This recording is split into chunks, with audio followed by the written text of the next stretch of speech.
দেশত্যাগের পর প্রথমবার জনসমক্ষে এলেন শেখ হাসিনা, দিলেন বার্তা। চলুন আগে বলি যে ঠিক কি বললেন শেখ হাসিনা, তারপরে বলবো আপনাদেরকে যে কোথা থেকে এই বার্তা দেওয়া হয়েছে। শেখ হাসিনা বলছেন, প্রিয় দেশবাসী, আসসালামু আলাইকুম ভাই ও বোনেরা। 1975 সালের 15ই আগস্ট বাংলাদেশের রাষ্ট্রপতি জাতির পিতা বঙ্গবন্ধু শেখ মুজিবুর রহমানকে নির্মমভাবে হত্যা করে। তার প্রতি গভীর শ্রদ্ধা জানাই। একই সাথে আমার মা বেগম ফজিলাতুন্নেসা, আমার 3 ভাই মুক্তিযোদ্ধা ক্যাপ্টেন শেখ কামাল, মুক্তিযোদ্ধা লেফটেন্যান্ট শেখ জামাল, কামাল ও জামালের নবপরিণীতা বধূ সুলতানা কামাল এবং রোজি জামাল, আমার ছোট ভাই যার বয়স মাত্র 10 বছর ছিল শেখ রাসেলকে নির্মমভাবে হত্যা করা হয়।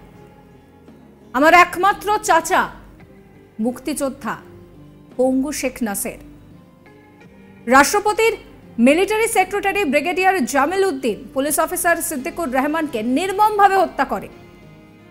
শ্রদ্ধা জানাই মুক্তিযোদ্ধা শেখ ফজলুল হক মনি ও তার অন্তঃসত্ত্বা স্ত্রী আরজু মনি, কৃষিমন্ত্রী মুক্তিযোদ্ধা আব্দুর রব সারনিয়াবাদ, তার 10 বছরের ছেলে আরিফ, 13 বছরের মেয়ে বেবি, 4 বছরের নাতি সুকান্ত, ভাইয়ের ছেলে মুক্তিযোদ্ধা সাংবাদিক শহীদ সারনিয়াবাদ, ভাগ্নে রেন্টু সহ অন্যান্য অনেককেই নির্মমভাবে হত্যা করা হয়।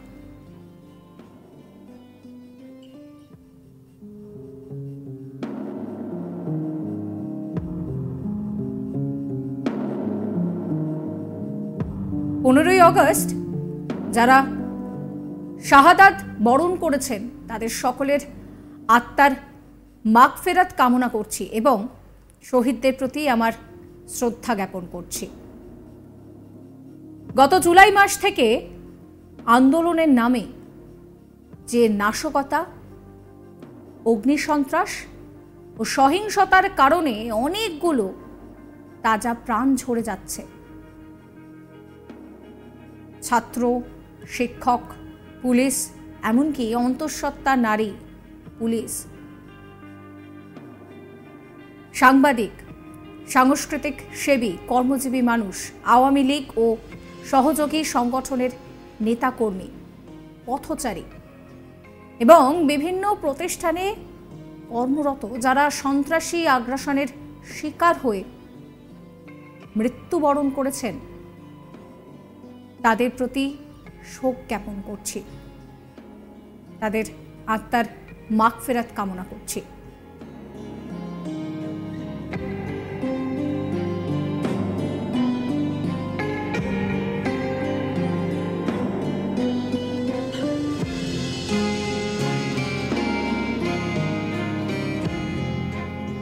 স্বজনহারা বেদনা নিয়ে আমার মতন যারা বেঁচে আছেন তাদের প্রতি সহমর্মিতা জানাই।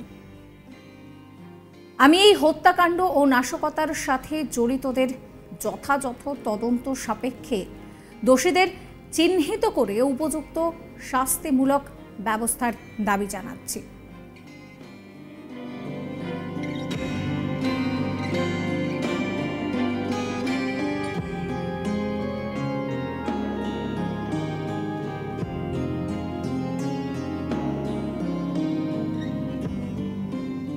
প্রিয় দেশবাসী, 1975 সালে 15ই আগস্ট ধানমন্ডি বঙ্গবন্ধু ভবনে যে নারকীয় হত্যার ঘটনা ঘটেছিল সেই স্মৃতি বহনকারী বাড়িটি আমরা 2 বোন বাংলার মানুষকে উৎসর্গ করেছিলাম। গড়ে তোলা হয়েছিল স্মৃতি জাদুঘর। দেশের সাধারণ মানুষ থেকে শুরু করে দেশ বিদেশের অন্যান্য গণ্যমান্য ব্যক্তিবর্গ এই বাড়িতে এসেছেন। স্বাধীনতার স্মৃতি বহনকারী এই জাদুঘরটি অত্যন্ত দুঃখের বিষয় যে স্মৃতিটুকু বুকে ধারণ করে আপনজন হারাবার সকল ব্যথা বেদনা বুকে চেপে রেখে বাংলাদেশের দুঃখী মানুষের মুখে হাসি ফোটাবার লক্ষ্য নিয়ে প্রিয় দেশবাসী আপনাদের সেবা করে যাচ্ছি।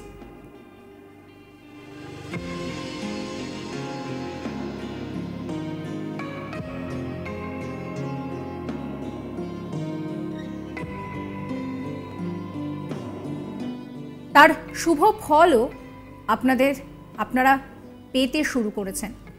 বাংলাদেশ বিশ্বে উন্নয়নশীল দেশের মর্যাদা আসনে অধিষ্ঠিত হয়েছে। আজ তা ধূলিসাৎ হয়ে গেছে। আর যে স্মৃতিটুকু আমাদের বেঁচে থাকার অবলম্বন ছিল তাও পুড়িয়ে ছাই করে দেওয়া হয়েছে।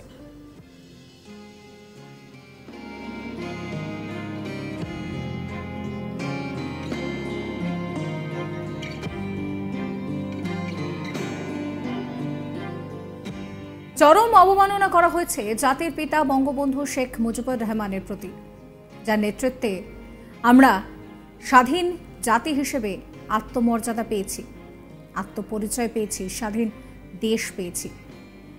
লাখো শহীদের রক্তের প্রতি অবমাননা করেছে। আমি দেশবাসীর কাছে বিচার চাই।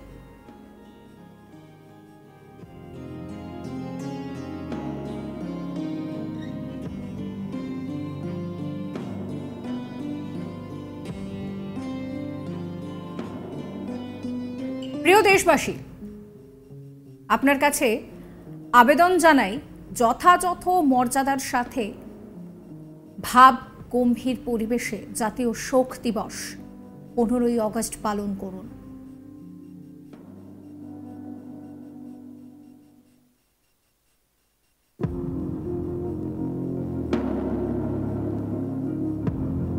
বঙ্গবন্ধু ভবনে পুষ্পমাল্য অর্পণ ও দোয়া মোনাজাত করে সকলের আত্মার মাগফিরাত কামনা করুন।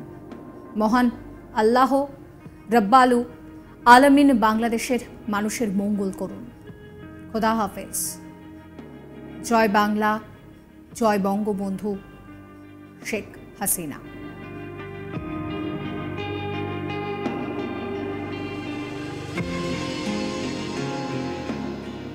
একটি পোস্টের মাধ্যমে এক্স হ্যান্ডেলে এই বক্তব্য তুলে ধরা হয়।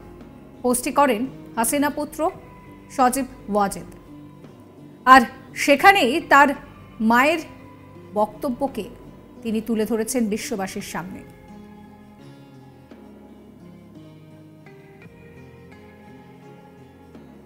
সাবস্ক্রাইব করবেন আজ তাক বাংলার ইউটিউব চ্যানেলকে, ফলো করবেন হোয়াটসঅ্যাপ চ্যানেলও।